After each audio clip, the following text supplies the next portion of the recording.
In this manhwa recap, Maru was a failure. No job, no future, just panic attacks and instant noodles. Then he bit a demon and everything changed. Now, every monster he eats gives him their power. But when the government forces him into a secret war against hellish creatures, he realizes his gluttony might be the only thing that saves humanity. Too bad the demons are hungry too, and he's on the menu. This is Special Civil Servant, where the ultimate underdog fights back. Eat or be eaten, literally. The story begins in a restricted area, where a camp in the middle of the forest.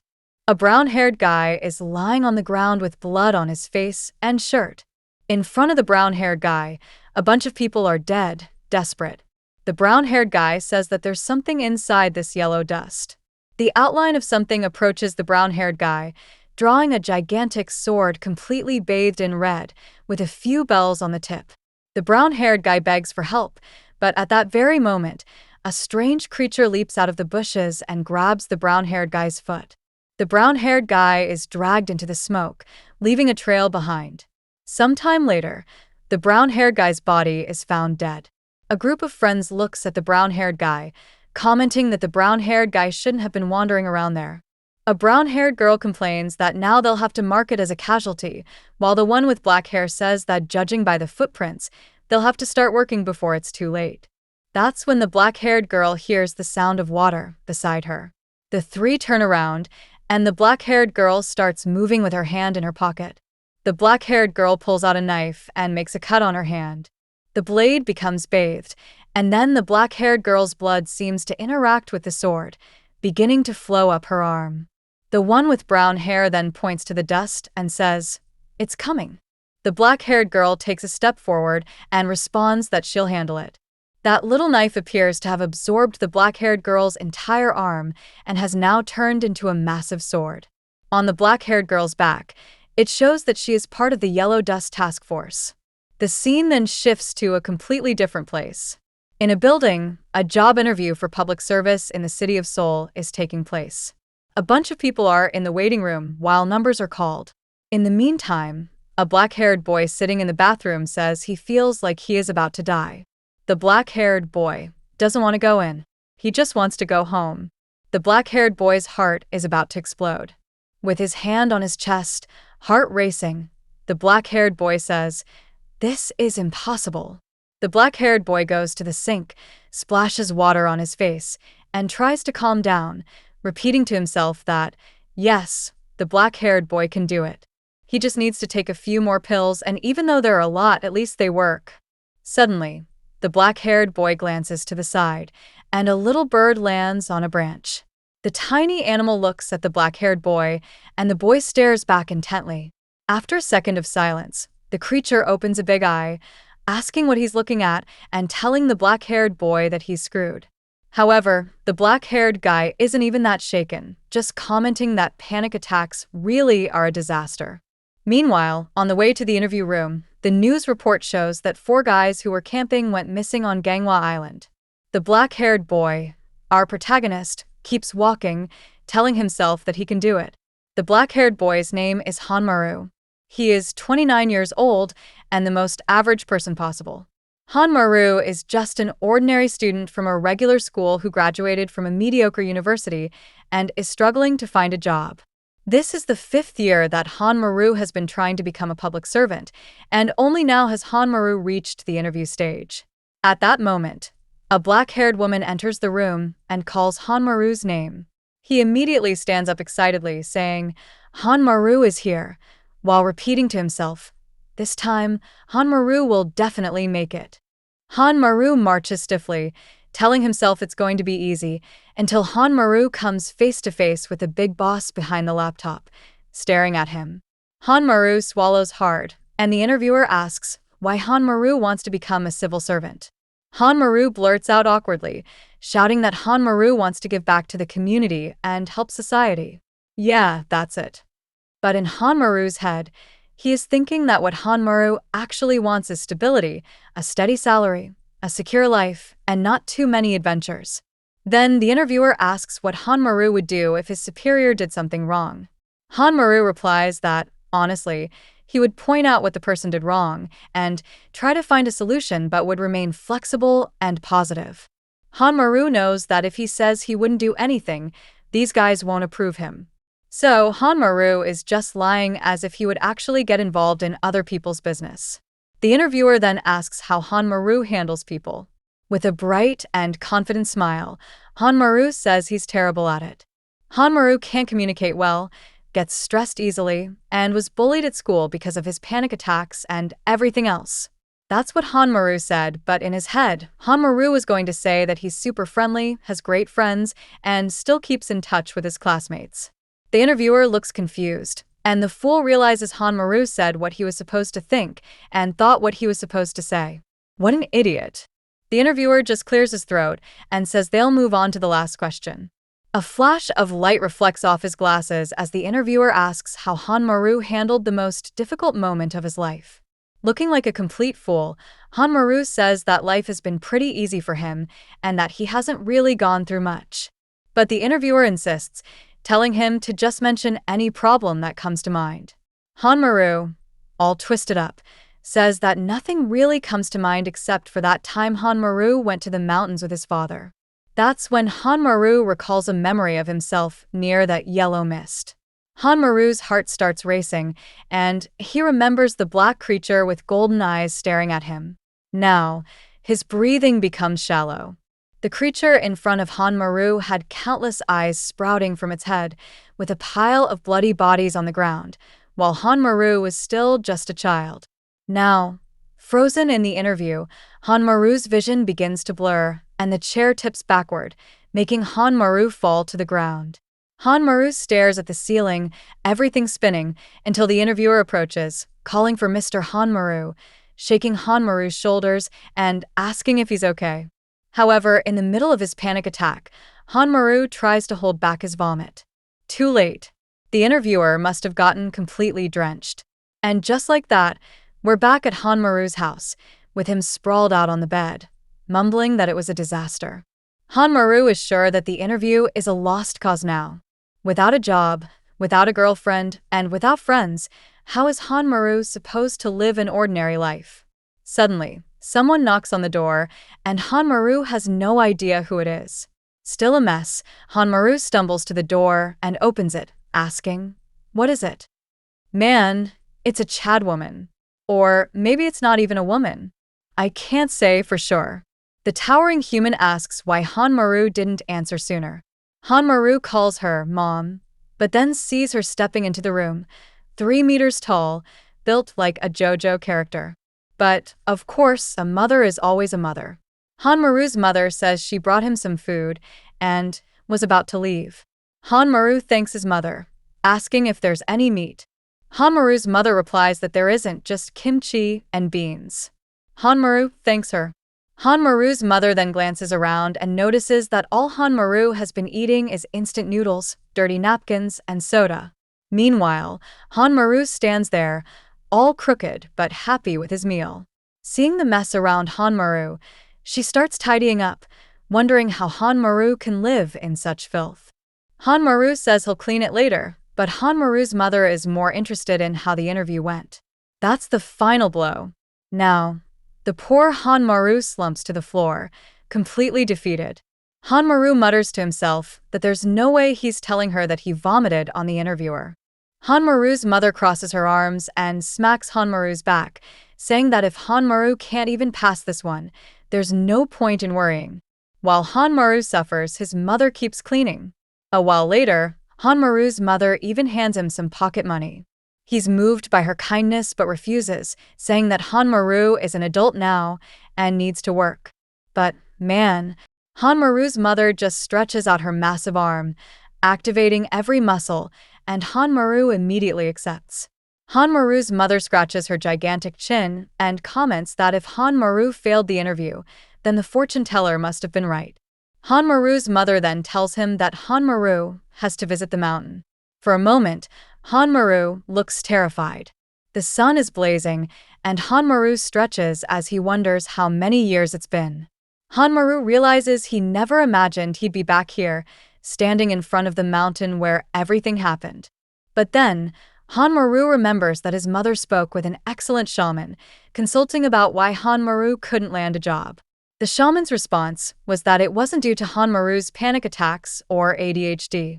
It was because Maru's father, who died 20 years ago and mysteriously disappeared, had left a barrier on Maru's soul that needed to be cleansed. Until Maru did that, he wouldn't be able to move forward in life. To become a public servant, Maru had to make an offering on the mountain to appease his father's soul. After walking so much, Maru has no idea when he'll finally reach his destination. Until, after a while, Maru stands before a gate and says, "This is it." Maru opens it and pauses for a second, glancing to the side. At that moment, Maru seems to see an identical version of himself. Given his transparency, it's either a soul or a memory. The boy rushes to the house's entrance and slowly starts opening the door. Inside, a man stands with his back turned. Maru fully opens the door and just stands there, staring. After a moment, Maru's child version moves closer, tugs at his father's pant leg, and says he's hungry. But his father seems to have a strange expression and suddenly starts screaming. The boy flinches, and with that, the illusion vanishes. Then Maru feels a sharp pain in his chest and realizes that another panic attack is coming. Maru takes a deep breath and exhales. A bit calmer now, Maru reaches into his backpack, pulls out the liquor, and pours it into a cup. Maru tosses it around the house while telling his father that he hopes his father is having fun wherever he is. Maru explains that he only came because his mother asked him to, asking his father to rest in peace. That's why Maru is there, to offer prayers to the spirits of the mountain. Maru recounts that after his father passed, Maru's mother worked tirelessly so Maru could grow up and find a job. As Maru performs the prayer and offering, that yellow dust starts creeping in. Maru wonders if all this smoke is because there's a fire in the mountain. Maru starts running, reminding himself that safety comes first. But then, Maru hears a strange voice echoing, repeating, "Safety first." Maru wonders if it was just an echo and looks back. Within the yellow mist, a figure emerges. Oh, man. You've seen this before, so why are you still standing there? A bloated, belly-burst-headed monster appears, repeating, "Safety first." Poor Maru has so many hallucinations that he assumes this is just another one. Maru wipes his eyes, expecting it to disappear, but whatever it is, it keeps approaching him. Maru knows something is wrong, and that he better start running. But then something hits Maru. Already on his knees, Maru wonders if this is how he's going to die, spending his whole life studying, struggling to get a job, and never even getting to enjoy anything. On the other hand, at least if Maru dies, he won't have to worry about work or bills anymore. Maru smirks, saying that he knows no one will care. But then, Maru remembers his mother. She always worked hard and supported Maru no matter what. And Maru starts getting up, even with that thing still impaled in him, saying, he won't die here. However, the creature catches a scent and, looking all strange, starts moving toward Maru, repeating the same words about safety first. The monster moves in to take a bite, and inside its mouth, an eye is visible. The creature latches onto Maru's waist, and Maru tries to push his torso away to avoid being bitten. However, the monster's mouth is huge and bites onto Maru's shoulder. The poor guy screams in agony, thinking to himself that if this keeps up, he will pass out. That's when Maru remembers his father telling him to eat well. If the monster can bite, so can he. Maru bites onto the monster's neck. This monster never expected the tables to turn like this, and now is writhing in pain while the massive eye inside its mouth keeps staring at Maru. From within its iris, a dark energy spreads, leaking out of its head. Maru's mind is suddenly flooded with visions of countless bodies being dragged away by these creatures, a kind of carnage where the monsters slaughter each other. Watching over all of it is a strange green eye, observing the battlefield from above. Maru tries to comprehend what he's seeing, who's speaking to him, and whether he might already be dead. His mouth is filled with a metallic taste, and Maru wonders if this is the taste of death. Someone calls his name once again. Maru wonders who it could be this time. Slowly, Maru opens his eyes, and a guy who was left behind asks what Maru is doing in a restricted area. With his mouth still bloody, Maru is confused and quickly stands up in shock. Maru immediately looks around, wondering where that monster went or where the creature that emerged from the yellow dust disappeared to. The guy with gray hair wants to know what Maru saw and what he said. Maru explains that a yellow mist appeared beside him. Maru was attacked by a monster, and now he just woke up. Maru was sure he was going to die because his stomach had been pierced through. The people who found Maru exchange glances and signal to each other. The guy with gray hair comments that when the alarm went off about a demon, he thought it was a false alert, but apparently it wasn't. Moreover, it looks like this kid killed it. The girl with brown hair responds that it's impossible. Sure, you can gain a demon's power through its blood, but you can't immediately use its abilities. The guy with gray hair glances at Maru, calls his name, and asks if Maru knows what happened yesterday. Standing there in his torn shirt like some kind of fashion challenger, Maru wonders what he means by yesterday. Then, Maru looks at his phone and nearly jumps. Maru has been unconscious for an entire day. Meanwhile, the guy with gray hair comments that if Maru survived for this long, he definitely gained abilities. The girl with brown hair says it's too soon to make any claims since Maru just woke up and won't understand the situation yet. The guy with gray reassures her, saying not to worry, that everyone goes through this, and places his hands on Maru's shoulders, saying Maru arrived at the perfect time. Maru is going to have to participate. Maru has no idea what the guy with gray hair means, but he is told to change his clothes first since his current ones are in tatters. A short time later, they're back at the port for the orientation for new employees in the special service. Now, Maru is sitting there in his old shirt, completely lost. How did Maru suddenly end up at an orientation for government officials? Not to mention, the atmosphere is anything but welcoming. Everyone looks strange, with unsettling expressions. That's when someone in red clogs walks in. She introduces herself as Yu Young, head of this place, and welcomes the new employees. Maru raises his hand and says that maybe he shouldn't be participating in this event. But Yu Young just tells him not to worry, that she just received his information and he's been admitted. Congratulations! Maru is a new special hire today. The poor guy stands there, completely baffled by what this crazy woman is talking about. Yu Young continues with her script, saying that everyone here should already be familiar with the special employees of this place. Their job is to protect lives. First and foremost, they are not allowed to tell their family, relatives, or anyone close to them that they work here. If this information leaks, they will be punished for violating national security laws. Maru thinks to himself that this is an extremely serious statement.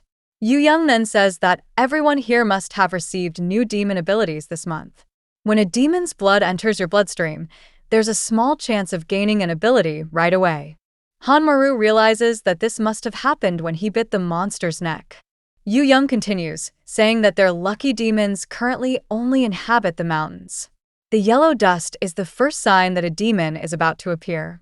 Its concentration ranges from 1 to 10. Obviously, the more dust, the stronger the creature. Yu Young then calls for Xianwu, who raises his hand.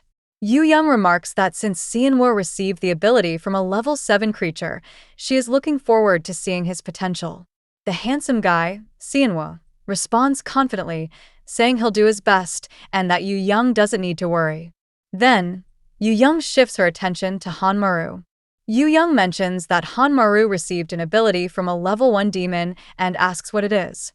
Still disoriented, Maru admits that he has no idea what his ability is yet. Immediately, Xianwu nearby starts laughing. Maru thinks that Xianwu is laughing at him because Xianwu got a level 7 demon and Maru got a level 1 demon. Maru feels annoyed, but decides to ignore it. After all, his priority is to get out of this place as soon as possible. Suddenly, a loud alarm blares in the room. Yu Young says it's perfect timing. This is the warning that a demon has appeared. The very next moment they're climbing the mountain. Yu Young announces that it's time for their practical test, the perfect opportunity for them to test their new abilities. Of course, the one questioning why the hell he's even here is our dear Maru. What he really wants is to get out of here before things get dangerous. But just as Maru is thinking once again about safety, Maru encounters the damned yellow dust. Maru's expression says it all. He's scared shitless. Then, through the thick fog, Maru sees the silhouette of a woman. It's the mummy-armed girl that we saw earlier at the start, and Maru wonders if she's okay. At that moment, the black-haired woman turns around, and Maru is startled. The black-haired woman had impaled a 3-meter-tall monster on a stick. Maru stumbles to the ground in shock while everyone else looks on in awe. Yu Young tells them all to pay attention because the practical test has begun. The monster in front of them looks strong, but it's just a rank 1 demon, the weakest there is. Captain Kong, the black-haired woman, had already pinned it against the wall, so no one needed to worry. Kong, however, was more interested in our boy Maru, with his dumbstruck face, the one who somehow killed a demon all by himself yesterday. Kong was curious about the potential of someone who gained powers at the exact moment they faced a creature, since that was extremely rare. Yu Young was excited. She ordered everyone to start using their abilities. But our boy Maru was just standing there in the cold, staring at that massive creature, thinking that Yu Young had lost her mind. How was Maru supposed to fight something like that? A panic attack surged back. His chest tightened and breathing became difficult. In the blink of an eye, Maru found himself standing on top of a red river. A monster with black limbs approached. It seemed to be some kind of female dog, covered in shaggy hair. Ugly as hell. Maru was just standing there, suffering quietly, when the monster nearly placed its hand on Maru's head. The creature grasped his entire skull, shifted to the side, and told Maru to eat. So, the Maru's got a Naruto-like situation going on in his head. But on the outside, he was giving off serious Tokyo Ghoul vibes because, while everyone else was tense, he was practically drooling, saying he wanted to eat. As not just a little drool knew, this was some high-quality illustrated saliva. Someone touched Maru's shoulder, startling him. It was Xianwu, asking if Maru was laughing out of sheer terror. Honest as ever, Maru responded that no, he was just starving. Xianwu, hearing this from Maru, thought Maru was a pitiful newbie and turned his gaze from Maru. Our boy Maru calmed himself down, wondering what the hell that was and why he was so hungry. At the top of the mountain, Yu Young called for everyone's attention. Before they could use their abilities, Yu Young needed to explain the basics. Yu Young clarified that the very existence of the yellow mist was due to the demons. Obviously, the stronger the demon, the more mist it produced. Yu Young then pulled out a knife and said that wasn't all. Making a small cut on her hand, Yu Young explained that those who had received demon powers also had enhanced regeneration. When inside the mist, however, a fatal wound would still kill them, so they needed to be careful. Additionally, their powers only activated within the mist. While fighting creatures outside of it, they were nothing more than ordinary people. Xianwu yawned and asked how long she was going to keep talking. The most important part should have been mentioned first, how to activate the power. Xianwu then said he would give it a try. Biting his own lip, blood started to flow, and the yellow mist drifted towards Xianwu. Something within him seemed to activate. Xianwu felt his strength increasing, his eyes turning golden. The secret was to let the mist enter his bloodstream. Xianwu put on a glove and declared that it was time to begin. Suddenly, mist god had been wed, and the monsters had exploded. Kong shouted for everyone to be careful as the yellow mist began surrounding them. Now free, the monsters started moving, letting out a roar in their direction before slamming the ground. The poor newbies, who had just started this job, were already terrified. Kong moved to intervene, but Yu Young ordered her to stay. But Kong insisted that this was too much for beginners. Still, Yu Young refused, saying that this was the perfect time for practice. If they couldn't handle a level 1 creature, they would just die anyway. The monster suddenly sniffed the air and locked eyes directly on Maru, who was standing there, scared stiff. Hanmaru immediately wondered why this damn thing was looking at him. Then, out of nowhere, the monster's hand opened and a knife shot out, flying straight at Hanmaru. Damn, the thing was fast. Hanmaru took a hit to the arm, collapsing to the ground in agony. Kong felt sorry for him as Hanmaru writhed in pain. Hanmaru got back up, his arm throbbing, but the monster was already closing in, ready to crush him. The monster landed right beside Hanmaru, creeping closer. The two locked eyes as it reached out, but suddenly something burst out of the ground. A monstrous centipede wrapped itself around the monster, choking it down. Turns out this was one of his colleague's abilities, the demon centipede. Then, the female student with brown hair attacked from behind, slicing the monster's head. Her ability was from the Hojo demon, whatever that was. What I do know is that the monster just lost half its brain and was now screaming toward the sky, spreading more mist. The brown-haired girl smirked, saying at least they had won. But then, the yellow mist swirled back into the monster's head, restoring it completely. Now they realized that the creature's regeneration was also insanely powerful. The monster grabbed the centipede and yanked it from its neck. Since it was connected to that boy's arm, the creature used it like a whip, flinging the boy into the brown-haired girl. Then it pulled the boy back in, squeezing him tight. This thing was petty. Opening its massive mouth, it prepared to take a bite when suddenly something snapped inside a glove. The monster's neck twisted violently, and it let go of the boy. Now it made sense. Sienwo wasn't just some flashy dude. Sienwo was stylish. He had the ability of the temple demon. Apparently, when Sienwo broke his own bones, he could break the monster's too. The creature lunged at him, but Sienwo took off his glove and shattered his own wrist, telling it to die. With that, the monster's entire neck twisted and exploded. Its body collapsed to the ground, leaving its head at his feet like a soccer ball. Sienwo explained that once a demon's head was severed, it could no longer emit or absorb mist. So that was it. The rest of the trainees were left stunned. Sienwo commented that it was a good chance to test something new, but then Kong appeared behind him and asked if Sienwo had intentionally broken her stake to wake up the demon. The kid had villain potential. He simply denied it. No, of course not. Where was the proof? But Kong grabbed Sienwo's arm and said they could find out really quick by breaking his fingers to see if Kang's weapon shattered again. With that, Yu Young clapped her hands, cutting in and praising Sienwo for doing well on his first try. However, someone was missing. Our boy Hanmaru had bolted out of there. Hanmaru wanted no part in this. Working a job like this? No way. Hanmaru wanted a peaceful, ordinary life, not one where he had to fight demons with cursed powers. But someone needed to tell Hanmaru that he was the protagonist of the story, so Hanmaru wouldn't be escaping the action anytime soon. Yu Young shook her head, saying that someone who ran away like that wasn't qualified to be a special agent. Meanwhile, Kong was still trying to process what she had seen earlier. There were countless targets in that area, yet the creature had clearly chosen to go after Hanmaru. Yu Young immediately ordered them to find Hanmaru and check if he was still alive. But then, Kong was the only one who noticed the obvious. Why hadn't the yellow mist disappeared if the leader was dead? Now, everyone else started wondering the same thing. Meanwhile, Hanmaru stood in front of a gate that was exuding an insane amount of mist. Hanmaru wondered why it was there.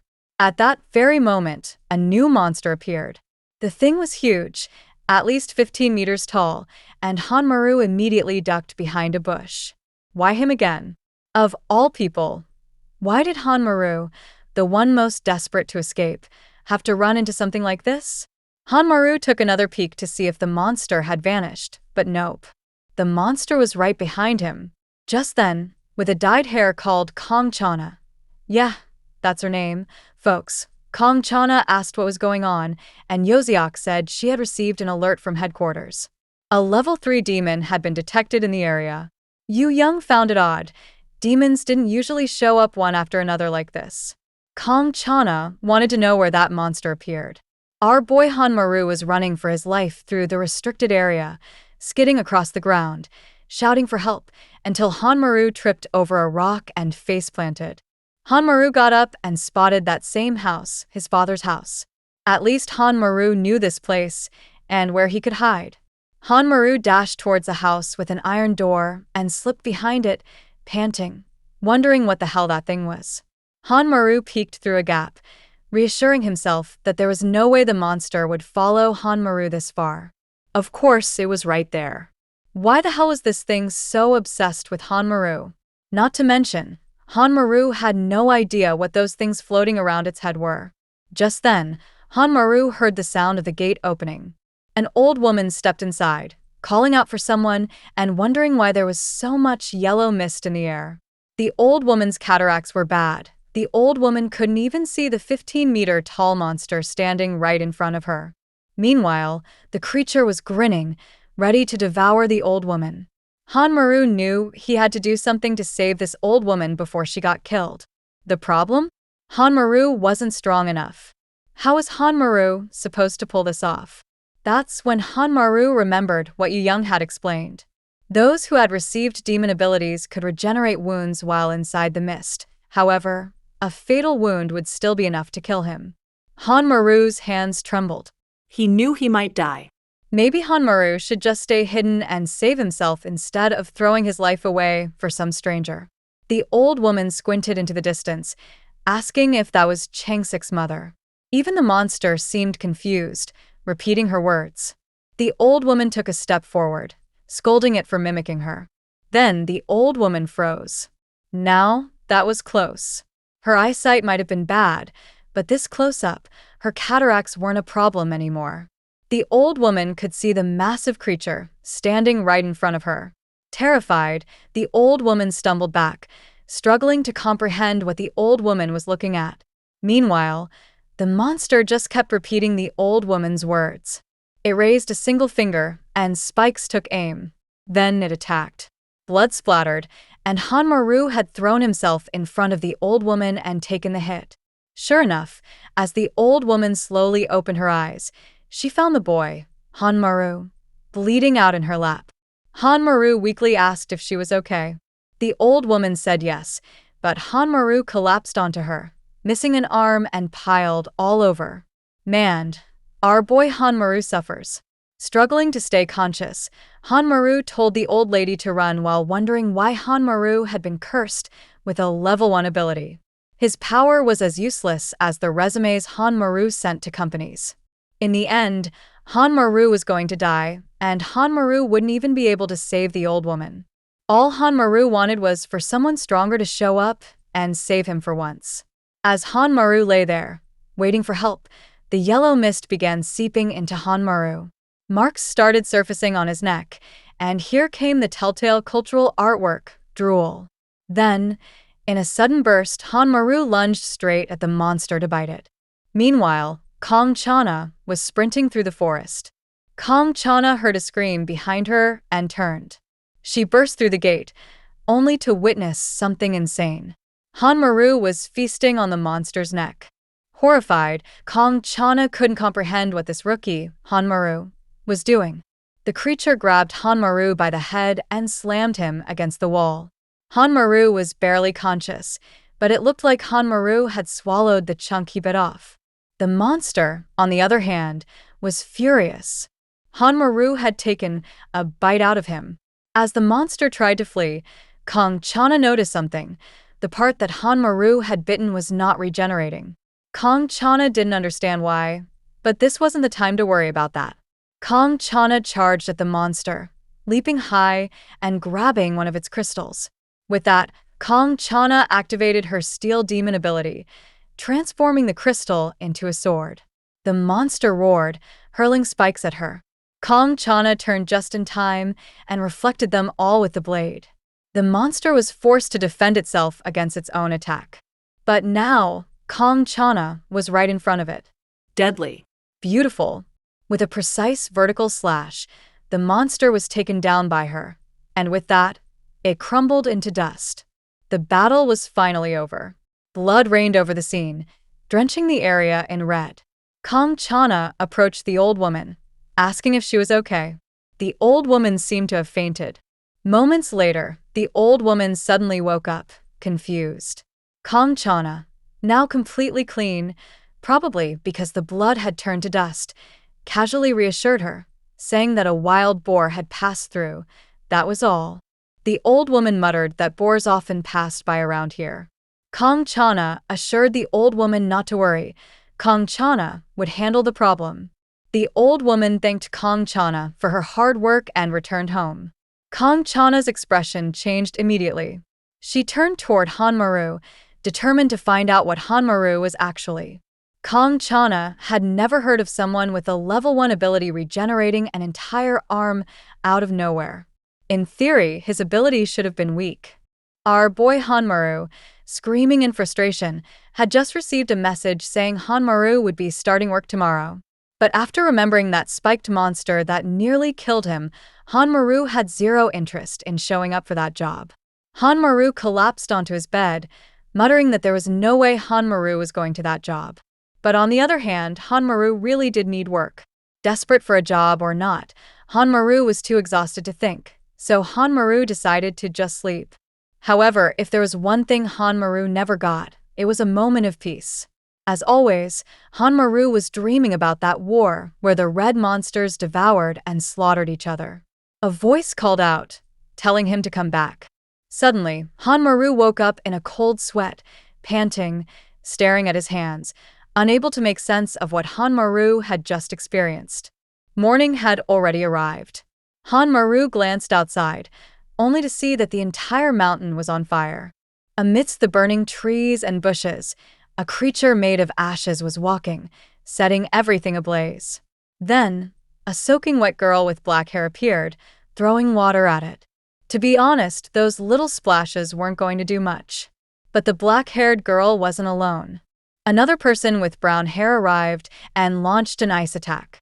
The monster's leg froze solid, turning it into an oversized popsicle. The girl with black hair called for the brown-haired man as team leader, noting how strange it was. Monsters like this weren't supposed to appear at night. But the man with brown hair told her not to worry about that yet. First, they had to stop the fire from spreading. The monster was beginning to melt the ice. The man with brown hair pulled out 2 swords, saying he would take care of it. The man with black hair charged toward the monster, but right at that moment, something emerged from the monster's forehead. A sinister eye opened, issuing a command. Bring that person. Meaning our boy Han Maru. Instantly, the monster broke free. The man with brown hair and the monster closed in on each other. One prepared to attack, the other about to throw a punch. At the very least, the man with brown hair managed to block, but even then, the man with brown hair was sent flying into a tree, crashing hard against it. He was wrecked. The soaking wet black-haired girl called for the team leader, panicked. But the creature hunched down, and a cauldron formed on its back.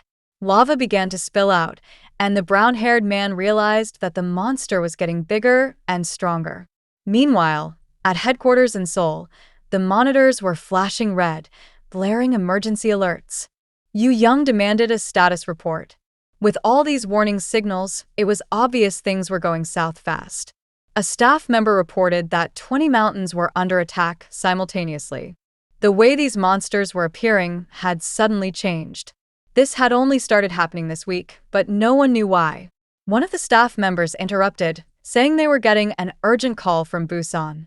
Yu Young answered, asking what the issue was. The man immediately greeted her with, "Hey, big sis." The caller was Bae Myung-sik, director of the Busan division. Bae Myung-sik wanted to know when Yu Young was planning to visit his city. Yu Young sighed, greeted him, then told Bae Myung-sik to get to the point. That's when Bae Myung-sik explained what was happening. There had been a portal open for 3 days straight. Yu Young was stunned. How was that even possible? Monsters just kept pouring out. The team in charge of the area was exhausted, fighting nonstop with no end in sight. Yu Young asked why the portal wasn't closing. Had they identified the cause? Bae Myung-sik said that the monster they were dealing with just kept repeating the same thing over and over. They even sent a girl with interpreter abilities to figure it out. The monster's message: bring that person. As the monster continued rampaging, Yu Young asked who exactly this person was. Bae Myung-sik admitted that was the problem. They had no idea. Bae Myung-sik didn't know who it was, but whoever it was needed to show up fast. Yu Young then made a call to someone with blue hair. Aboard a helicopter, the blue-haired guy picked up, asking what the problem was. Yu Young quickly explained the situation on the mountain. Without hesitation, the blue-haired guy stepped to the edge of the helicopter and simply said, "I'm on my way." The blue-haired guy told Yu Young to call back once he had handled things, and with that, the blue-haired guy leaped, plunging through the air like a shooting star. On his way down, the blue-haired guy passed through a wave of yellow mist. This blue-haired guy had zero fear. Then, all of a sudden, the blue-haired guy activated spatial inversion, suspending himself midair. The blue-haired guy landed gracefully on top of the gate. The people below were shocked. Who was this lunatic who just dropped in out of nowhere? One of the brown-haired women yelled for him to get down. It was dangerous. Meanwhile, the red-hooded monster grinned, seemingly pleased by the blue-haired guy's arrival. It lunged at the brown-haired woman, aiming for a piercing kick. The brown-haired girl barely managed to dodge. The problem was, now the monster was right above her. The brown-haired girl had no way to escape. But then, the newcomer, blue-haired guy, reached into thin air, opened his spatial tear ability, and ripped out the monster's entire spinal column. The monster froze in shock. The blue-haired guy casually congratulated everyone for their hard work, saying they could rest now. From here on out, the blue-haired guy would handle things. The captain with glasses was thrilled, but the girl with brown hair wanted to know, who was this blue-haired guy? The captain explained, this was the first ever special ability user, the founder of the task force. The blue-haired guy stretched, placed a hand on the ground, and said, "Let's get this over with." Here was the strongest monster ability user, Director Jong. Purple lines spread across the ground, reaching toward the mist. They rose higher, until they towered above the moon itself. From afar, everyone saw it, wondering what the hell that thing was. The guy with glasses admitted he had never seen this in person before, but in theory, this was the most powerful spatial ability in existence. Jong was carving a path straight into the yellow mist. Meanwhile, back on the burning mountain, the magma monster had grown even larger, and the ice water dew couldn't hold out any longer. The girl had collapsed. The black-haired guy called for her to get up, or they were both going to die. The lava beast charged again. The ice user desperately raised a barrier, but the monster smashed through it. The monster kept attacking, hammering at him repeatedly until the shield shattered. The black-haired guy crashed to the ground, gasping for breath. Black-haired knew this was it. This was how he was going to die. But then, a rift appeared behind the monster. Jong yanked the monster's head through it, hurling the entire thing away. The explosion sent crows scattering through the sky. Jong declared that it was time to take care of this monster. Not just this one, but all of them. Jong activated every single rift unit across Gangwon province. A boy was being trampled by a monster. The monster spoke something in a strange tongue, then stabbed the boy in the chest. But at that moment, a rift opened behind it, and the monster was dragged inside. Across all the mountains under attack, the same thing started happening. The monsters were being pulled into the same place. On the one hand, this was good, now they were all concentrated. On the other hand, this was extremely dangerous. One of the staff members noted that the danger signals were disappearing, and the director, calmly, Yu Young, stated that this just meant Jong had arrived safely. The good news? Jong's plan worked, and now all the monsters were in one place. The bad news? Jong's plan worked, and now all the monsters were in one place. But Jong was thrilled. Now was time to begin. The monsters screeched and charged toward him, but even surrounded, Jong simply pointed at one and tore open a spatial rift. Then, with the grace of a ballet dancer, Jong executed a Michael Jackson spin, slicing in every direction at once. Demon heads flew into the air while the rest of the squad watched in disbelief. They had never seen someone this powerful before. Jong then approached the magma monster and called for the translator. Jong told her to handle this. Then, Jong asked the monster why all of them had suddenly become so agitated this week. The translator relayed the answer. "Bring that person." Jong frowned. He asked, "Who is this person?" The monster simply repeated the question. The translator reported that the monster was just copying what Jong had said. Without hesitation, Jong slammed the monster into the ground. "If that's the case," Jong said, "then we'll just keep killing them until they stop coming."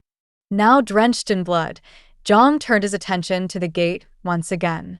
Jong placed his hand on the ground and opened a spatial void beneath it. The entire area was absorbed. Honestly, that was an efficient way to handle things. One of the squad members, the brown-haired girl, felt safer knowing they had someone like Jong to rely on. In a single moment, Jong deactivated his power, and the gate was gone. The next day, back at headquarters, Yu Young entered the office and immediately asked Jong what he had done with the portal. Jong casually explained that it was inside his black void and that Jong was exhausted from the effort. But the insufferable woman, Yu Young, just told him Jong should handle everything, as he always did. Jong groaned, saying that he had limits too. It wasn't like Jong could run the entire organization by himself. Jong turned on the TV, saying that he understood, but Jong had already gathered the information Yu Young asked for. The screen displayed photos of all the new recruits. Yu Young wanted to know why Jong was so interested in them. Jong explained that he was trying to understand what the monsters wanted. Not only that, Jong wanted to figure out why the monster wanted him. Amidst the endless pile of monstrous bodies, there was a single gigantic woman's corpse. That same green eye was watching, still repeating its message. "Bring him." Meanwhile, Han Maru's first day on the job. Han Maru arrived at work. His mother had cried when she found out Han Maru got a government job. Han Maru couldn't give his mother any details, but she was so happy that Han Maru simply couldn't refuse. The moment he arrived, he was immediately greeted by a gray-haired man who bluntly asked, "Why the hell did Han Maru come back?" The gray-haired guy shook his head, saying he didn't want a coward on his team. Han Maru only smelled the reek of alcohol. The actual boss greeted them, and Sianwoo, still fuming, immediately said he didn't want to be here.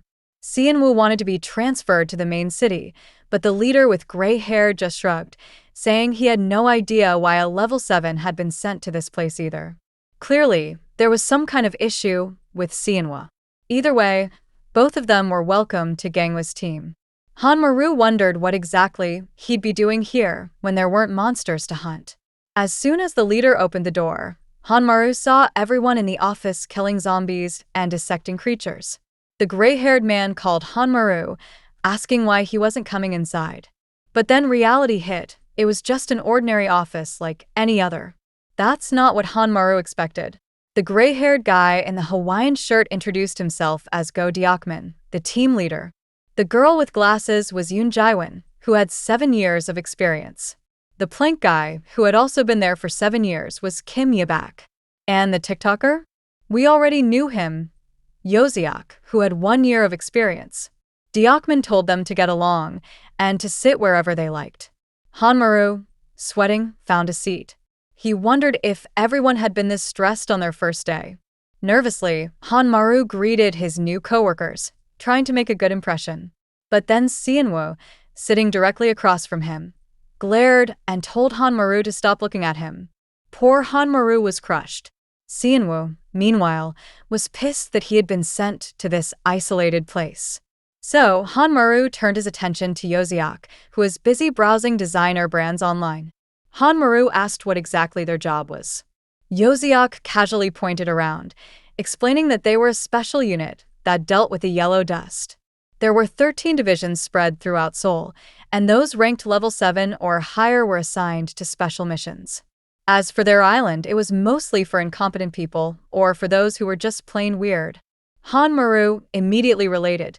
That explained why Han Maru was here. But still, something about this place felt off. Yoon Jae-won added that some capable people volunteered for this job. At that moment, both of them turned their heads, and damn, Kong Chana trained hard. Han Maru, feeling awkward, straightened up, but Kong Chana stared right at him. Yoon Jae-won told Kong Chana she should go home after her shift at the station, but Kong Chana just sat down, saying she had no reason to go home anyway. Kong Chana watched all of this unfold quietly, observing the fact that Maru had ended up here. Something strange had happened. Kong Chana had woken up with no memory of the previous day. Meanwhile, Maru was shocked to learn that he would be getting hazard pay.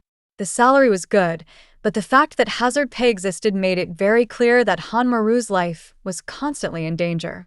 Then Yoziak mentioned that it was 5 times the normal salary. Maru's expression completely changed.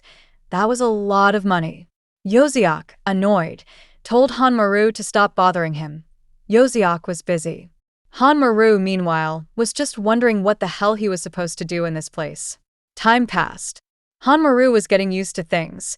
You'd never imagine he'd land such an easy job that paid so much. Then Go Diakman stretched, announcing that the workday was over.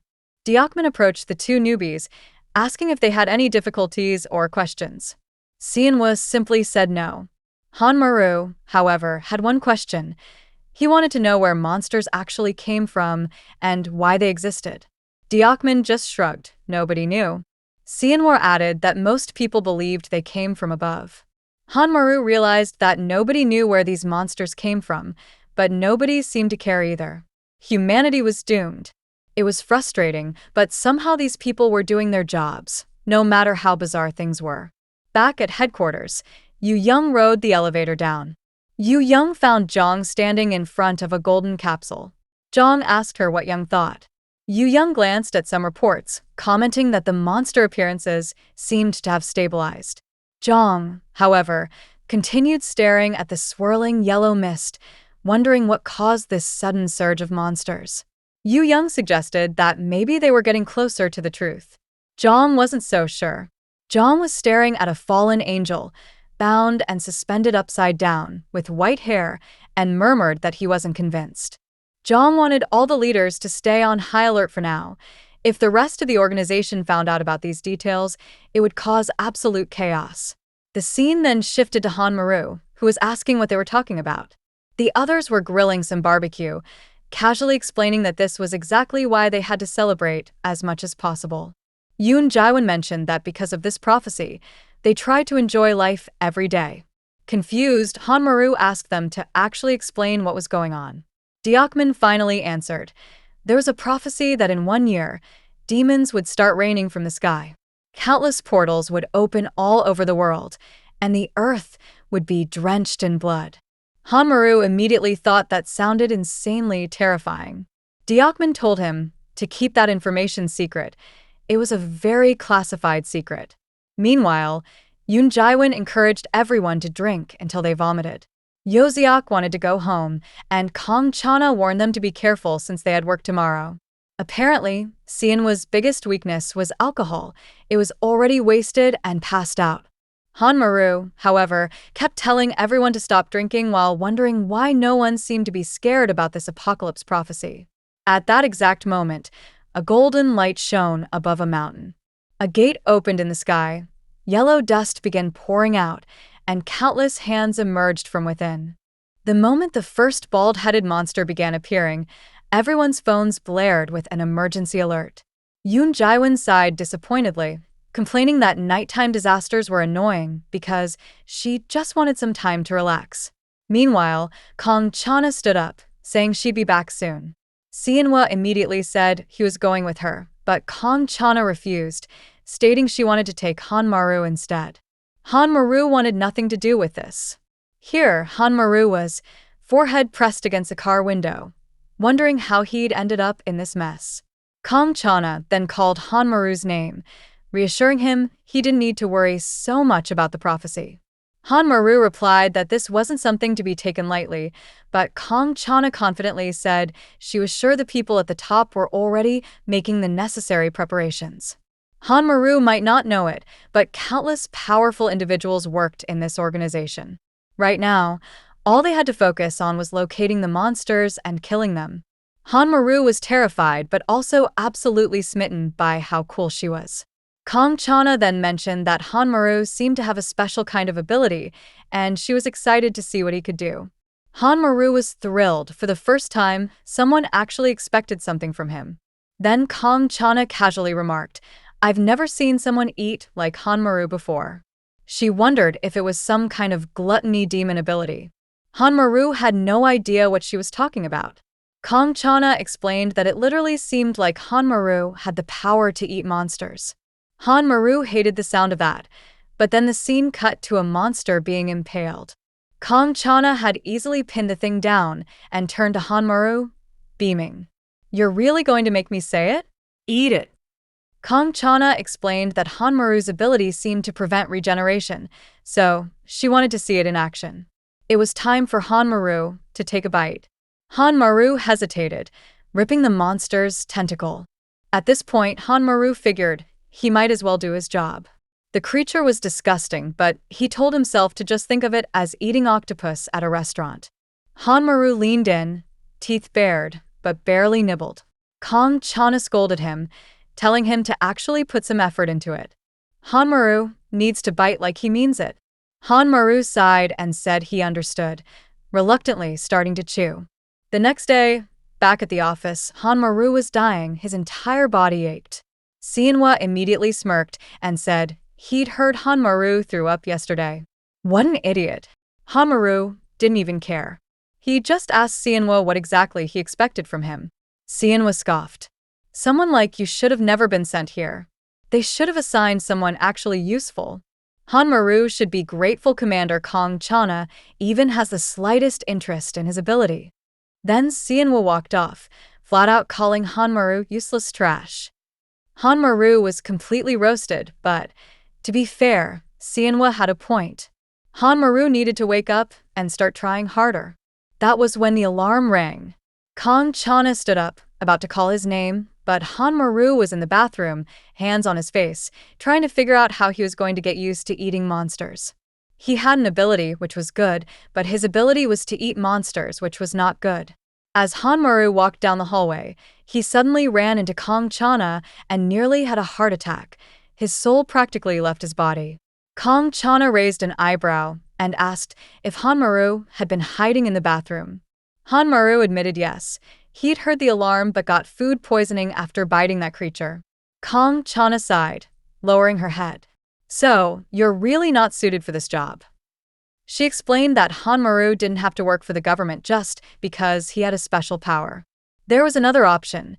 He could sign a contract stating he wouldn't talk about this to anyone, then live his life under constant surveillance for the rest of his days. Hanmaru was shocked. He thought the alternative would be a little easier than that. Kong Chana added that this was better than dying on the battlefield. People with your level of mental fortitude usually don't last very long. The way you're acting, you could easily be sent on a mission to save someone and end up letting them die because of a mistake. If you really can't do this, leave the job now. She leaned in cold. We don't need people who are useless. Poor Hanmaru, he got roasted everywhere he went. Meanwhile, at the office, Kong Chana figured Hanmaru had probably given up. You'd think this was the start of Hanmaru's motivation arc, but no, Hanmaru was standing on a bridge, actually happy for once. Maybe he really wasn't cut out for this. Maybe living under surveillance was better than dying in battle. But Hanmaru had no idea he was the protagonist of this story. Escape was impossible. Right at that moment, his phone rang. It was his mother. Hanmaru picked up, already thinking about how he didn't want to keep fighting monsters. "Hey, what are you up to?" His mother told him she was on a hiking trip to Ganghwa Mountain. Hanmaru froze, putting a hand over his face and groaning. Hadn't he told her to stop climbing mountains? But then the call quality suddenly worsened. His mother paused, confused. Why is there so much yellow dust in the air? Instantly, Hanmaru's heart dropped. The call cut off. Oh hell no. Now the motivation arc was kicking in. At Ganghwa Mountain, the security team was already on site, preparing to deal with the monster. The guards stood frozen, unsure of what to do. One glanced up and saw a monster perched in a tree, gnawing on a human arm.